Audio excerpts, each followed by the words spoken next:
Hi guys, we are going to learn about totem poles, and I love totem poles. I think they're beautiful. Totem poles look like this. Well, actually, they look like this, and they can look like so many different kind of cool structures that the Native Americans carved. And totem poles can be symbolic of all kinds of different things, but they were a type of art that the Native Americans like to carve to represent different things. So we're going to learn about these beautiful, beautiful pieces of art. You know what this one reminds me of right here? You ever see the Scooby-Doo episode where they're in Hawaii and the tiki statue comes to life? Anyway, that's an old Scooby-Doo episode. It's a good one. Here's another picture of the top of a totem pole. Very cool. Monuments of cedar. Cedar is a type of wood and a type of tree. Carving a bird from a block of wood is hard work, but imagine carving animals on a piece of wood as long as a tree trunk. So imagine a tall tree trunk, okay? And they're going to carve animals all the way up the tree trunk.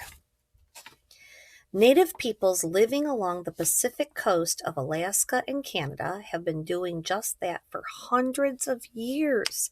These carvings are called totem poles.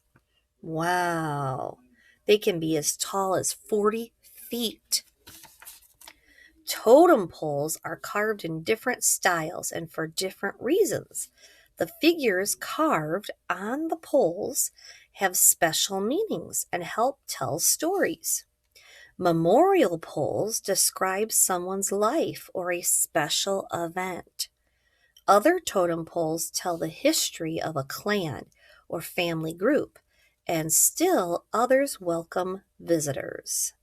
So each figure, can you see that totem pole? Each figure on the totem pole represents something, and some totem poles can tell the story of someone's life. Someone can just be a welcome. They all mean different things, which is very cool. Many houses have totem poles that are part of the house itself, like this one. Check that out. That's a house, and then the totem pole is right in the center. House poles are carved into the doorways on the outside corners or on poles that support the roof. These poles show the wealth and status of the family. So if you were super, super rich, you might have a really big house with a humongous totem pole. Ooh, this totem pole on this house is in Alaska. Mortuary poles are like gravestones. You know, when you go to a cemetery or a graveyard and you see the gravestones that tell you who's buried there, some of these poles are like those. The carvings on the pole honor the life of a person who has died. They tell about important events and family relationships in the dead person's life. Some totem poles welcome visitors to a village. These are typically single human figures. They are put near a beach to show visitors that they are welcome. So these are mortuary totem poles right here. These guys right here. And they kind of tell the story of someone who's passed away. And it says, did you know, whenever a totem pole is raised, a potlatch or special ceremony is held. Ooh, in 1884, the government of British Columbia passed a law making potlatches illegal, and most tribes stopped carving totem poles. But in 1951, the law was dropped and tribes began carving totem poles again. I think totem poles are really cool. Very artistic and expressive. This totem pole tells the legend of how Killer Whale Clan took Black Bear for its crest or special symbol. Let's check it out. So this one tells a story. You got the, hold on. You've got the hunter, you got the kind man, Black Bear, and Black Bear's human form. Here's the story. One day a hunter went into the mountains looking for mountain goats. Black Bear captured him and brought the hunter to his den. The man lived with Black Bear. Although they became friends, the man missed his village. So after 2 years, Black Bear let the man go home. By now, the man looked like a bear. The villagers ran from him. Finally, one kind man rubbed medicine on the man's body. As soon the man looked human again, and he took Black Bear as his crest. His friend Black Bear always protected the man's family. Wow. So he became friends with the Black Bear. Everybody else thought the bear was dangerous, but because he lived with him so long, he decided to take him as his crest, which is kind of like a picture on a shield. If someone has like a crest for their family, it's kind of like the Harry Potter symbols and stuff like that.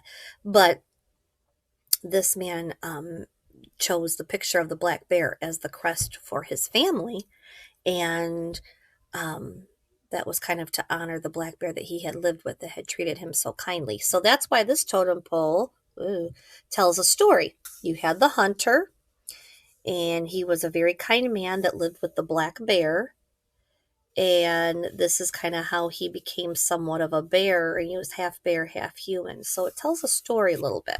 Kind of cool. Very cool, in fact. These illustrations show some of the most common figures that you can see on a totem pole. So these are very common figures that you will see on a totem pole. You might see a raven, which is a bird with a straight beak. Raven is a trickster who can change shape into almost everything. A bird, a human, or even a speck of dirt. Ooh, I didn't know that. A bear is another symbol you might see. He has round ears and many teeth. Bear is a caring, godlike creature that can change from bear to human form. You might see a beaver, like this one down here. Long front teeth, flat tail with crisscross lines. Beaver is a clever carver whose powerful tail slap can cause earthquakes or turn him invisible. Wow. Oh, look at this. Watchmen. You might see these watchmen up here. The watchmen, it's a crouching men with very tall hats. Watchmen are human figures who can spot danger from far away. Ooh, I'll bet that's why they put them at the tip top of the totem pole, because they watch for danger and they can see danger from far away. Thunderbird. Thunderbird is another common symbol. That's this guy. Thunderbird has curly feathers that look like, horns. Oh, Thunderbird, curly feathers that look like horns. Thunderbird is one of the Native Americans' most powerful spirits. He causes thunder and lightning and is large enough to catch a whale. Wow, in his talons. Wow, wow, wow. So he's a very powerful thing to have on the totem pole. Wolf, or you might see a wolf figure right here. Wolf has pointed ears, long snout, and many sharp teeth. Wolf is not friendly to humans, though it knows the secrets of healing. So those are very popular figures that you might see on totem poles, and that's their meanings. Carving a totem pole. In the past, a clan would hire a master carver to make a totem pole. Today, many museums, businesses, and people around the world also want totem poles created for them. First, they hire a carver and work with him or her to plan the pole. The carver finds a tree with no knots or bends, so it has to be smooth. The carver cuts down the tree, cuts off the branches, and hauls it to the workshop. Then the carver chips away the soft outer wood.